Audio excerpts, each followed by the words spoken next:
ইডির হাতে গ্রেফতার হতেই শ্বাসকষ্ট সুজিত বসুর। রাতে ঘুমানোর সময় অক্সিজেন দিতে হয় প্রাক্তন মন্ত্রীকে। ভাই প্রত্যেকবার এমনটাই কেন হয়? কোন মন্ত্রী অ্যারেস্ট হলেই তাদের শরীর খারাপ হয়ে যায় কেন? এই চক্করেই কেষ্টবাবু যে পাইলসের চিকিৎসাটাও করিয়ে চলে এলো তিহার জেল থেকে। না জানি এবার কোন মন্ত্রীর কোন গুপ্তরোগ সারাই করতে তিহার জেলে থাকতে হবে।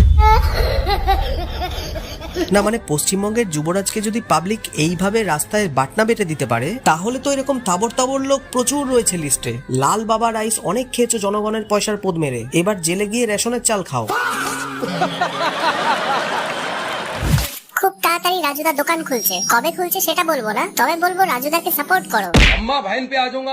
করতে চাই তো সাপোর্ট, কিন্তু যখনই রাজুদাকে সাপোর্টের কথাটা ভাবি তখনই সামনে চলে আসে জয় বাংলা, জয় মামাটি মানুষ, জয় মমতা ব্যানার্জি।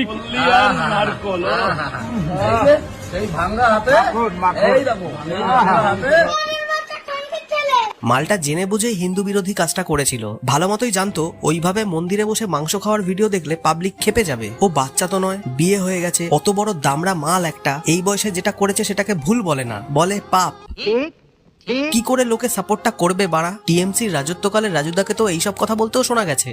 জোর করে বলছি আমি তৃণমূল করি, আমি মামাটি সরকারের ছেলে। আবারও জোর গলায় বলছি আমি তৃণমূল করি, মামাটি সরকার।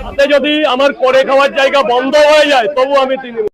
আর যেই হাওয়া বদল হয়ে গেল অমনি বাম থেকে রামে ভক্তি উঠে এলো। চোদনামও পেয়েছো না? জয় শ্রীরাম, জয় জয় শ্রীরাম। पार्टी बदल लिया साला। পাল্টিবাজ ঢ্যামনা, কাঁচা আটা খাইয়ে খাইয়ে লোকের পেট খারাপ করিয়ে এখন পাবলিকের সাপোর্ট চাই বাড়া। তোকে সাপোর্ট নয়, পাবলিক তাদের বাড়াটা গুজে দেবে তোর ঘেও পুটকিতে। সঠিক বলেছেন।